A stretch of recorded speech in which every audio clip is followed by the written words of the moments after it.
it was fantastic just listening to Jitski then talk about collaboration and what it takes to build strong tribes. But of course, our ability to shape the tribe around us is going to be really impacted by how well we can manage ourselves and how we can amplify our own impact by managing our own mindset and managing the way we show up for other people. You know, successful companies, organizations do things that others don't.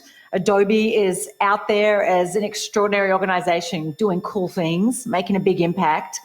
But successful people also do things that others don't. And of course, we as human beings, I like to think of us more as human becomings. We're kind of constantly on this journey. None of us ever fully arrive. Just when we think we've sort of shed some baggage from the past or, you know, broken through some barrier, psychological or otherwise, you know, we come up with another one. And it's because we humans are wired for safety, we're wired for comfort, we're wired for certainty. And no matter what it is we're dealing with throughout our lives, the desire for safety and for survival is always in this tug of war with the desire for growth and for learning and for connection.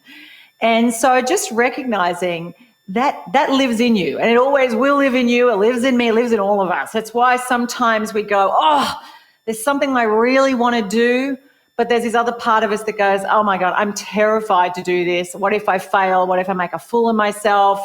You know, and we tend to get in our own way. It's why the biggest challenge any of us ever have when it comes to achieving what we want for ourselves is ultimately in our own thinking. It's never external, because if you get your head right, if you're focused in what you think and what you feel, what you do is really in alignment, then that allows you to deal with all of the challenges outside of you. So right now we're going to deep dive into what does it take for you to really amplify your power, to be fully empowered yourself. And I'm going to share with you a really simple little model, one that I draw on daily by myself, for myself, and I have over the years many times. So, okay, 3 parts to it. Firstly, what are you focused on? You know, what we focus on expands. Where you put your attention is where your energy goes. And yet we're wired to focus more on what's wrong and what's missing. We've all got a negativity bias. Kind of it's why we've survived so long, right? It's part of the survival instinct is to look for what's potential threats to my safety, my sense of security.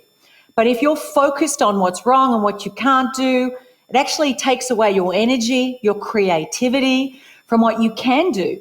So that's the first one we're going to dive into in just a moment. Secondly, what's the story that you're living in?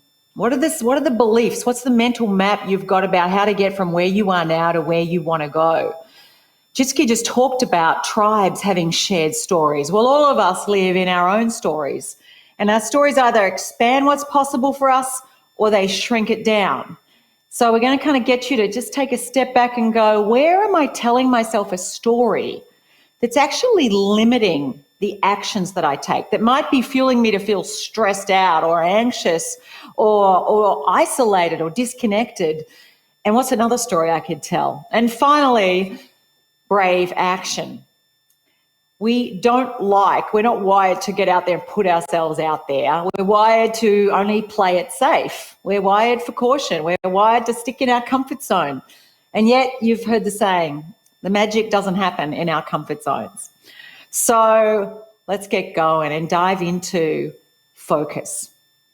So I grew up in rural Australia. My dad milked cows for 50 years on a farm in southeast Victoria in Australia. So I don't know how many Australians we've got on here, but you can probably tell that's where I'm from. And I remember we'd go out fishing in a boat on the Gippsland Lakes, and my dad would say, you know, boats don't sink because of the water around them. They sink because of the water that gets in them. And that's because our boat usually had holes in it, and he'd be plugging it while we were out there fishing. And so just recognizing that your circumstances, what's going on around you, and I'm guessing you've felt like you've been buffeted by some pretty big storm waves over the last 9, 10 months. Most of us have. But what's going on around you doesn't have to determine what's going on inside you. You get to decide that. But part of what we have to do in order to decide that is just be really mindful of, well, where am I putting my attention? Am I focused on what I can't do, on what's wrong, who's to blame, on how it should be? Or am I focused on what I can do, on controlling the controllables and what I want? Lily Tomlin, the comedian, once said, I always wanted to be somebody. I should have been more specific. So I'd like you just right now to think about, and if you're in the chat function here, what are the attributes of the person you really want to be, how you really want to show up in 2021? What are the attributes that define how you want to be as a person, as a colleague, as a teammate in your tribe, as a leader? Is it resilient, determined, focused? I call them power virtues. And for me, every year I have a ritual where I say, what are the power virtues? What are the attributes of who I really want to be and need to be this year to achieve what I want to achieve? Focus is a big one for me, determined, sometimes tenacious, resilient, brave, assertive, collaborative. I'd love to hear from you. I'd love you to all kind of share with each other. What are the attributes that define who you want to be this year?